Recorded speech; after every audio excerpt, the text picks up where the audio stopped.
Hello and welcome back everybody to the Foodbuild factory, where today we're going to take a look at Agent 96. That's the guy you can see on screen right now, and as always I'm going to show you some gameplay in the first part of the video, and in the second part of the video we're going to take a look at the perks, imitations, equipment and everything else. So let's get right into it. What this character is going to be about is we're basically trying to make a lot of use out of cryo-damage in this game. So for those of you who aren't aware, back when the game launched, there was basically, as far as I'm aware at least, only one real way to do cryo damage, which was using the cryo we just saw here for the first kill. But other than that, there wasn't a whole lot to do. And similar to the build I put out earlier this week, where we were looking all into flaming damage, it's not like you can choose perk cards or anything that particularly boost your cryo or flaming damage themselves. The only real thing we can do here is just use weapons that utilize those damage types. So nowadays we do have, if I recall from the top of my head, I think we should have 4 different weapons that are capable of dealing cryo damage. 2 of them we're going to see in this here video. First and foremost, it's the Cryo. Then we do have this here Crusader pistol, which is obtainable, or at least the plan is obtainable from finishing daily ops, and well, the receiver you can buy from Rex at Vault 76. Is it? No, it's not 76, 74 I guess. You know, where you get the endgame stuff. And then you do have 2 melee weapons, the Warglaive, as well as the Plasma Cutter. Those can be modified with cryo damage as well.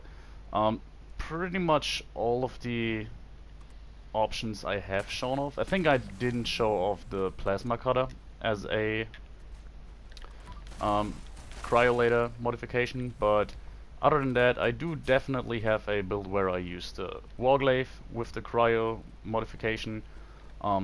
Also, another thing I want to say is that, yeah, for the first time ever actually, it's a premiere, I am actually showing off a legacy weapon here. As you probably noticed by now, our cryo here has exploding bullets, so that makes it a legacy weapon. I'm pretty sure I don't have to explain to you what a legacy weapon is. Yeah, I generally tend not to do that. At least I did for the longest time, because I wanted to be a bit more newcomer friendly and everything, but I think the whole newcomer friendly area is covered pretty heavily, so nowadays I will tend to every now and then maybe use a legacy. And on this occasion here, it's one of the more interesting legacies in my opinion, because it's not just a pure power creep like others are, in my opinion. For example, the explosive cryolators, not cryolators, Gatling plasmas. Those things are just super powerful, and that's not really the case with the explosive cryolator, in my opinion at least. It sure is powerful, and it just makes it so the cryolator is a way more usable option, in my opinion. That's why I love the weapon so much, because I also have one build where I have shown off, well, maybe we can get some reputation out of these guys before we kill them. Just spam the button a little bit. Man, I do hate this fucking reputation grind. Take a step back and get back into shooting them. They don't really respond, so yeah, I think I'm not going to go on and kill every single one of those guys. Where was I? Yeah, back to the topic. I did have a build where I utilized the Cryo as a stealth weapon before. Pretty sure it was just called the Cryo Trooper, sorry. And I was actually surprised by how well we were doing. I mean, obviously no meta build, but given that we were just using a Cryo with the crystallizing barrel, I wasn't expecting too much, but utilizing it with stealth and utilizing VATS crits, it was actually quite usable and a lot of fun. But for this video here, I was just trying to get a bit more damage out of it. Another big reason for that is that since we are running a hybrid build, which, as you probably noticed, I tend to do a lot lately, just something I find quite interesting, and I think you guys seem to like it as well. Yeah, we don't have too much perk points to spend on damage perks, and yeah, using a legacy weapon kinda lets me get away with this just by adding a bit more damage to it. As I said, it's still not a super powerful weapon, due to the reason we are not using a bloodied explosive or anything like that, but it's just a furious explosive, which isn't the greatest combination of perks here, but yeah, that's pretty much it. Now, there's one interesting thing about the Cryo which I don't feel really qualified to talk about a whole lot. I just want to briefly mention it, and that is that currently it seems to be a very sought after weapon when it comes to the PvP crowd in this game, for the simple reason that as of late, players don't have any way to tackle cryo damage, or get cryo resistance, so to speak. So therefore in PvP a legacy version of this weapon here can be very effective.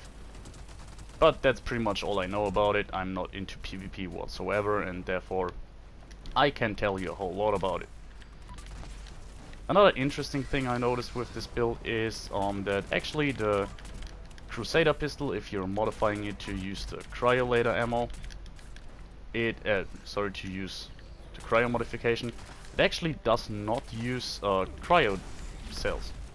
It uses 10mm rounds, which is kind of interesting and an odd decision from the developers in my opinion. But, well, that's just the way it works. I'm not gonna question it. I find that getting 10mm ammo is easier to get a hold of than cryo ammo. I mean, it's not hard to get cryo ammo in my opinion, but that's just because if you're a high level player, you tend to have a lot of crystal on you, but if you wanna get a lot of it, it can be a bit of a tedious experience. So as you can see here, damage output against bigger targets like the Scorch Beast is not our strength exactly, but when it comes to pretty much every single other situation, we're relatively well suited. We're not particularly great at crowd control, but that's not really a problem for a simple reason that we are in stealth, so usually we can avoid getting crowded anyways, and the time to kill on most enemies is relatively quickly. Another thing I would improve if I had the time is I would try to get a bit better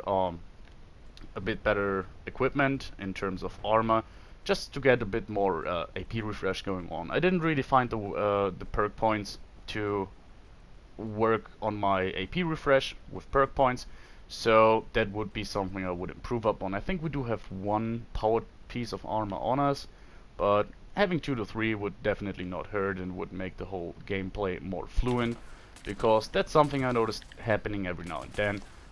If we do get unlucky when it comes to Grim Reaper Sprint and we're not refreshing our AP that way, in extended fights where we fight multiple enemies, it can definitely happen that we will run out of AP, and yeah, the refresh time of our action points isn't all that great. But as I said, this is something that you could tackle relatively simply by getting better equipment. Other than that though, I did show off the Crusader pistol that I'm using here in another video as well. It is a 2-shot explosive version, which I was really lucky with. Usually I'm not the biggest fan of the 2-shot explosive effect combination, but on this here weapon, since it is so hard to get a good legendary version, I'm more than happy with it. It's better than I know a lot of people have when it comes to this here weapon. Some people still wait to even get the plans, so I won't complain in any way. Looks like we don't have a Assaultron here, but I have a feeling just because I said it that every second he will just overrun us. But, well, anyways. Let's just move on. I think here is another Mr. Gutsy. There he is. Gonna shoot him here. As you saw, as soon as we're getting a hit in, yeah, 2 hits probably take down most enemies. Big reason is follow through. If that kicks in, we get a lot of extra damage, a lot of extra mileage out of our weapon, but that makes it pretty simple. In terms of aesthetic and the name, I just went for Agent of Vault 96. Simple reason, it's pretty much the only place in Appalachia that we know at the moment that really has some kind of connection to freezing temperatures, cryolator, and all that stuff. I think there's a bit of lore in there. I'm not quite familiar actually, It's just a place at the moment that we can explore in daily ops. But yeah, seemed quite fitting. Um, in terms of aesthetics, we also went for a vault jumpsuit, just because we are an agent of a vault, which you probably saw already, and isn't the best choice for stealth. We could definitely have better choices here, going for some kind of radar under armor. That would work, giving us a bit of extra perception and agility. We just went with this here Volt's jumpsuit, which gives us a bit of all-around bonuses, bit more strength, bit more endurance, although we don't really get any benefit from those, probably for the simple reason that we do have quite hefty debuffs to our endurance and strength, so we probably are down to 1 in both of them in all actuality, so it doesn't really matter. Was just a personal preference. I wanted to have this kind of blue sticking out under our marine armor, as well as being kind of tied to the vault. And that's basically it. Shame, I do love the event that's up here. Guided meditation, pretty cool event, but we're now recording the video. So we're going to Huntersville now, just see how we're doing against super mutants. Then we're going down to Westtech, as you already know, killing some Blood Eagles and the Deathclaw in the meantime, and yeah, then we're going to take a look at the perks and everything. So my conclusion about the build, I can already talk a little bit about that. It's definitely a lot of fun. Basically, it's pretty straightforward stealth character. The interesting part here is actually that the Cryo really just works out like a commando weapon. Not even the best one, to be honest, but it's a lot of fun. And it seems a bit inconsistent, which could be due to the fact that Furious and Explosive doesn't work together all that well, like on this occasion here. But if you're getting these little VATS bursts in on individual targets, you can really dish out a lot of damage. I did quite a few decryption daily ops with this character, which was a lot of fun, also a good way to get your ammunition. And overall, I just love the Cryo so much.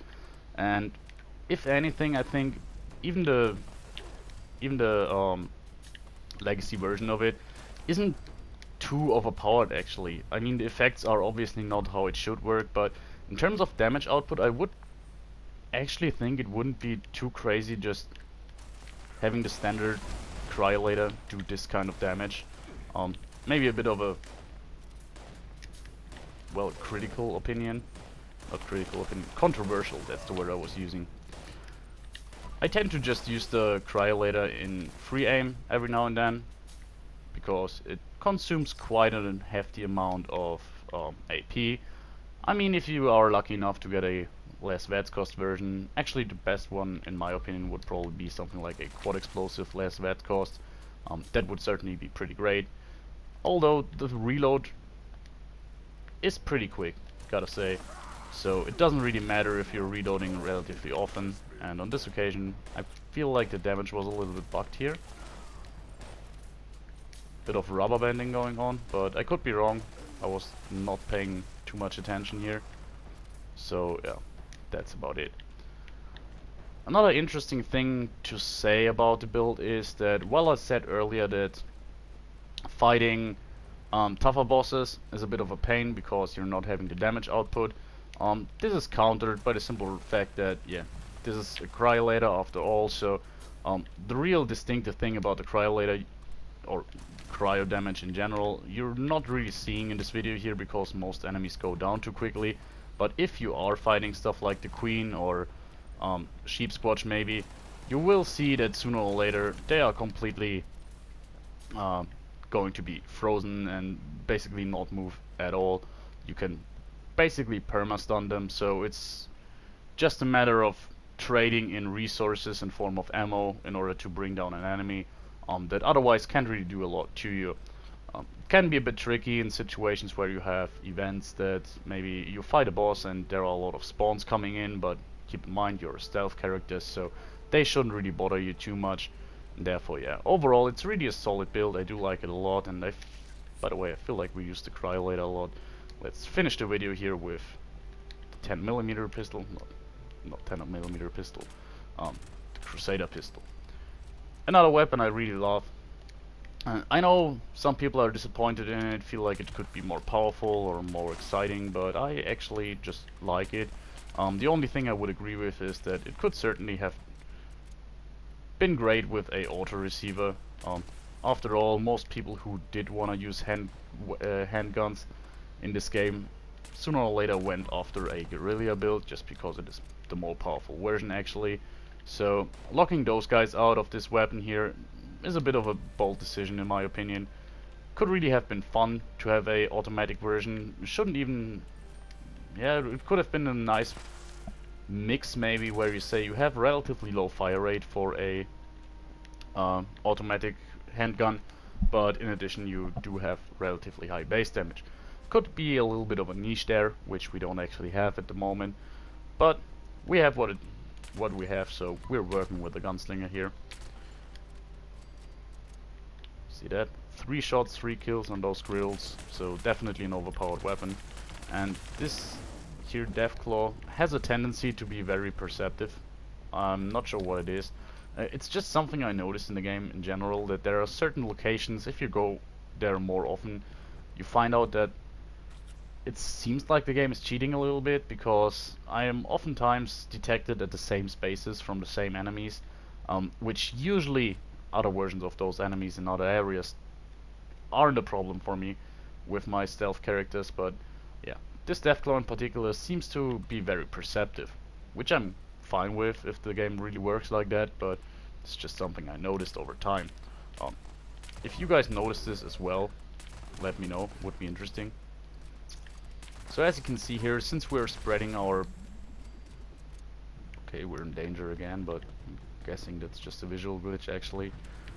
Since we're spreading our special points a bit thin here, since we're using both heavy weapons and handguns, we do have a little bit of a lack of perception going on, so we do obviously help it with mutations, and I think some of our equipment helps us with it, but yeah, we could do with a bit more perception. Sometimes we're missing, but one thing that should be said is concentrated fire works very well on semi-automatic weapons like the Crusader pistol, and for some reason it actually works very well on the Cryo-damage. I don't know if you noticed here, but it still jumps up its 15 or 25% per shot that we were used to. So maybe Bethesda has left the Cryo-damage out of the equation when they nerfed the concentrated fire perk on on automatic weapons.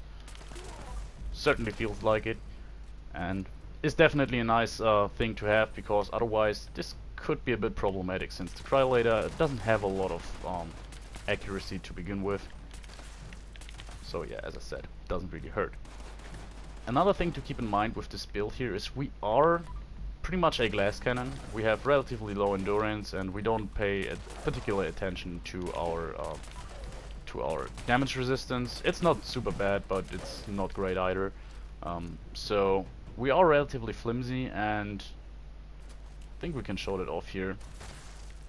The Cryo-damage, being a legacy weapon, obviously surpasses your armor very easily, even though we do have fireproof. I don't have a dense chest piece on, I think, but even with a combination of both of them, you're taking a lot of damage. And the interesting thing is, the same thing happens with the Crusader pistol. It's something I briefly touched upon when I was using the Crusader pistol for the first time. And yeah, I tested it. It actually is the way that, yeah, explosive on the Crusader pistol, if you modify it with the fusion cell magazine or the cryo magazine. I haven't tested it with the flaming one, by the way. Seems to surpass armor in a similar way that legacies do. So they aren't held back as much by fireproof and dense, so you can very easily kill yourself with both of your weapons. If enemies come too close and you just panic fire, it can be over within a few shots. So that's something to keep in mind, but adds a little bit of a challenge to the character in my opinion, and well, that's about it. I do really like to use this character here in first person, by the way, just because both weapons have such a nice amount of detail and they really look cool. Especially the Cryo-damage feels super cool in first person in my opinion. It just feels so hefty and big, which I like. So yeah. Anyways guys, this was it in terms of our gameplay so far. I hope you enjoyed it. I was actually pretty happy with the build, how the build turned out, and yeah, we're now going to take a look at our details a little bit more. So we're starting with our mutations here. We do have Adrenal Reaction, Bird Bones, Eagle Eyes, Egghead, Marsupial, and Speed Demon. Pretty sleek combination here, not a lot of unnecessary stuff. The only thing that really could be argued isn't really necessary are both Adrenal Reaction and Egghead. Pretty simple, Egghead for more intelligence, never hurts. And Adrenal Reaction, since we are a glass cannon anyways, a bit less HP, doesn't really bother us too much. We're trying to stay out of trouble anyways. So we might as well take the extra damage at lower health, because that's something that happens relatively easily. You can even play a little bit with it just by, if you're fighting a boss, shooting the ground 1 or 2 times, getting yourself down to like 30 health. You know, the typical stuff you would know from a low health build. Wouldn't do us that much of a favor since we're not running all the perks and everything, but yeah, over the duration of longer fights you definitely gain a little bit more extra damage, which doesn't hurt. The important parts here are Bird Bones, Eagle Eyes, Marsupial, and Speed Demon. Bird Bones and Eagle Eyes, pretty straightforward combination for a stealth Vets character. More agility means more better sneaking, more action points for Vets. Eagle Eyes gives us perception and crit damage, which is very nice. We're using crits very often, and perception helps us hitting our targets, as I already talked about a little bit. We haven't had the points to really invest a whole lot into perception, so we're currently at 9 base perception or something, so that really helps us. Overall, net positive. Marsupial is pretty much a standard perk, and Speed Demon is a standard perk as well, and on this occasion it really shines. We're sneaking, so a little bit more movement speed is nice to have, but most importantly the reload speed on this occasion. Both of our weapons don't have a big ammo capacity. We're using either 25 shots on our Cryo-damage or 12 on our Crusader pistol, so we can run through both of them very quickly, and usually I just reload after every single or every second kill, so we're reloading quite a lot amount, but yeah, both weapons reload relatively fast, and with Speed Demon it's definitely a bearable situation. Let's take a look at our equipment here. Here it is, the Furious Explosive Cryo-damage. Has barely moved when it comes to condition, so that's something that's really nice about the weapon. There was a time when it broke very quickly, but the Cryo-damage was always on the better side when it comes to legacies, and nowadays it just goes on for days actually. It's not one of the unbreakable ones actually, but yeah, I have to repair it maybe once a week, depending on how much I use it. And yeah, as you can see there, the only thing we do have is a recoil compensating stock and glow sights. In terms of the barrel, we went for the standard one, gives us more damage. The crystallizing barrel usually is the better option because it gives you a bit more range, but that doesn't really matter on this weapon here, because that's basically the problem, or one of the problems that explosive bullets on energy weapons added. Range isn't really a factor anymore, or at least not a big one. So yeah, pretty straightforward here. One of my most beloved weapons actually, not because it's super powerful or anything, but yeah, as I said during the video, I just love the Cryo-damage and hate that it's so underwhelming in the base game. And having this here version, yeah, I really like it. I mean, obviously if you're using a legacy weapon, use it with caution, don't fuck up other people's at events, don't try to steal kills, but I'd argue that with this legacy here with an explosive Cryo-damage, yeah, you're not the biggest threat that's out there. It's more weapons with beam splitters and everything. Anyways, let's move on. We're taking a look at our 2-shot explosive Crusader pistol with reduced weight here. Very nice weapon. I've grown to really love it. Suppressed on this occasion. We do have the standard long barrel. As far as I'm aware, there's no aligned version, only a short one, I think.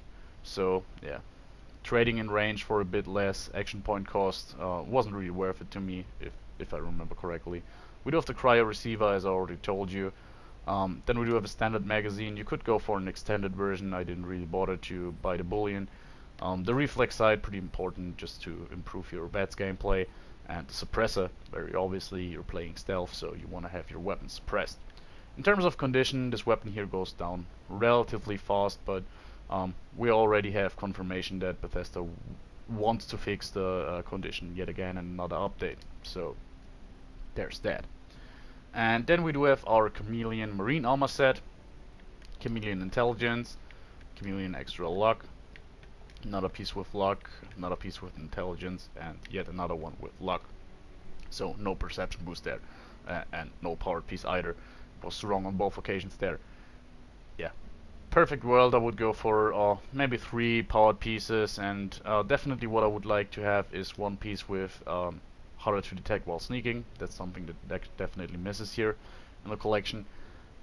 Would definitely improve our stealth gameplay a whole lot, but in general I would argue that in most situations we don't really have a problem staying hidden. And lastly, we do have the shielded Vault 51 jumpsuit here. Obviously, I would go for the 96 version sooner rather than later. But yeah, as I told you, not really any great benefit to our gameplay here. It's just an aesthetic choice. The best version would probably be shielded long johns or shielded harness or something along those lines from a sheer gameplay perspective. And now let's get into the perks. Starting here with 8 strength, which you can see here. We do have rank 1 of each of the heavy gunner perks, rank 2 of bandolier, and rank 3 of traveling pharmacy. So if you can afford not to use traveling pharmacy, what I would do is either use those 3 perk points for lock and loaded, so so you can reload your cryo faster. But I would actually argue that on this occasion maybe it would be more sensible to just go for more damage with going to rank 2 of each of the heavy gunner perks. So that would just help you if you're fighting bosses or something where your damage falls a little flat over time. In perception we do have crack shot, concentrated fire, and glow sight. So overall there wasn't a whole lot we could do here. Concentrated fire was a must-have obviously. And I just noticed I didn't want to use glow sight actually. No, sorry. That was a big mistake here. I wanted to use glow sight, but I wanted to use tank killer and not crack shot. So I'm not quite sure why that wasn't a build. Actually, tank killer way more beneficial for us. So you could expect the Crusader pistol to be a good bit more powerful just from the armor penetration that tank killer gives it, which, as you probably know, we haven't seen in the video here. So that was a little bit of a mistake, but yeah. Concentrated fire, tank killer, and glow sight. Glow sight, bit of a situational perk, not really necessary, but since we wanted to have at least a bit of perception going on, 9 was something I could live with. Yeah, I had to fill it with something. You saw crack shot in there for a second, not really useful. We're using our weapon primarily in VETs, so free aim. Sometimes we're going free aim with the Cryo, but with the 10mm pistol I basically never do it. So yeah, glow sight was a good choice here. Just a bit of extra damage in certain situations and nothing else that would have really worked for us here. In endurance we are very low at 3, and actually in all reality we have taken a look at our special stats, I think. Not quite sure, but yeah. We're actually down to 1 endurance, I'm pretty sure. The only thing I wanted to have here is fireproof. While it doesn't do a whole lot against our own weapons, it does add a little bit of a protection. And in addition to that, since we are so flimsy, yeah, we could definitely be killed by an exploding legendary robot, for example, or another thing like a car if we don't use it. So fireproof. Honestly, I can't tell you when I put the last build together where fireproof wasn't a part. It's just a good perk, so what should I say? In charisma we have a more familiar look here with 7 charisma and a combination of rank 3 of Tenderizer and rank 4 of Lone Wanderer. So at least a little bit of AP refresh coming from Lone Wanderer and a bit more tankiness. And then we do have Tenderizer, which is very beneficial. We're basically never one-shotting anything or most stuff. With both of our weapons, the Cryo is very fast firing, so Tenderizer is a good thing. And also the Crusader pistol, we usually tend to kill things with 2 shots. So yeah, nice combination here, works relatively well, and also a very good perk that rarely doesn't make sense. Then we go on to intelligence, which is divided by rank 3 of batteries included, which is relatively obvious. We do carry a lot of cryo cells with us. While they are not the heaviest, they can weigh you down, and on this occasion, that should be said, you can live without bandolier and without batteries included. This is just my main character, and I do tend to have a lot of ammo on me, so I went with both of them. And then we do have Gunsmith, which, yeah, it's not always necessary, but on this occasion, while both of our weapons aren't terrible when it comes to condition, they're not great either. And I found that Gunsmith was definitely a decent choice here, but actually that's another mistake I made. I'm not sure what happened here, so there should be a demolition expert. So yet again, expect the gameplay to be better if you're playing it with these cards here. I'm not quite sure why I left Gunsmith in there. I was a bit all over the place with my mind, as it seems. So yeah, two mistakes in a single video, that's nothing that happens all that often. But this is how it should look. Demo expert here, extra damage, so quite a mistake here with Gunsmith, I was just wondering. Pretty straightforward. Both of our weapons are explosive, so boosting their damage is nice to have. And then we do have agility at 15 and luck at 15. In agility we do have rank 2 of all of the gunslinger perks, rank 2 of action boy, rank 3 of covered operative. Very obviously we're using ranged attacks when we're sneaking, so this is pretty much a must have for extra damage. Sneak and escape artist, pretty straightforward too. So you can get away without sneak on certain builds if your agility is high enough, and on this occasion you would probably be able to as well, but yeah, nevertheless I went with it just to be sure. And nothing out of the ordinary here, it's just something if you're using a gunslinger, especially if you're going for stealth, there's always a bit of compromise to be made here, so you just can justify using all of the gunslinger perks maxed out and everything. So yeah, I went with this here combination, which worked very fine for us. One thing that might be a little bit unusual, for at least for my build, if I'm using vets, I tended to at least have rank 1 of Gun Fu. I just quite like it, so it's something on this occasion I didn't really use. I rarely use it for the damage buff anyways, I mostly use it for the convenience of switching targets, and I feel like once I'm using a character without it for a while, it's not hard at all to get used to not having it. Just re-entering vets manually isn't a big problem, and yeah, playing a character like this for an hour and you don't really notice that you're missing Gun Fu at all. On to luck, we do have Bloody Mess. I know some people say it's a lot of perk investment for basically no return, but I really thought about what we could use here. We could have gone for a bit more crits, but ultimately, yeah, I just threw in Bloody Mess for a little bit of extra damage and gory explosions, so nice thing to have here. The important part here, Grim Reaper Sprint, this is really a key factor. As I said, our AP refresh isn't super great, so having Grim Reaper Sprint really helps us a good mile, especially if we're fighting ghouls or something. Then we do have a combination of better criticals as well as critical savvy, meaning we're consuming less of our critical meter if we score one, and doing more damage with our crits. Should be around every third hit being a critical, so pretty standard for a non-bloodied Vets character. There is certainly a way to get a crit on every second shot with a non-bloodied character as well, which I've shown off a few times now, getting 23 luck, I think 23 is the number, and getting faster Vets crits as a legendary effect. That is enough to refill your critical meter with a single shot if you have critical savvy. But on this occasion, none of our weapons had that legendary effect, so didn't really make sense to go for more crits anyways, and yeah, that's what we ended up with. And lastly, we are going to take a look at our legendary perks, which are going to be covered pretty easily because 5 of our 6 legendary perks are just here to give us extra perk points. Pretty straightforward, not a lot to say here. As always, I don't know what to say. Yeah, these are just giving us more perk points, that's very obvious.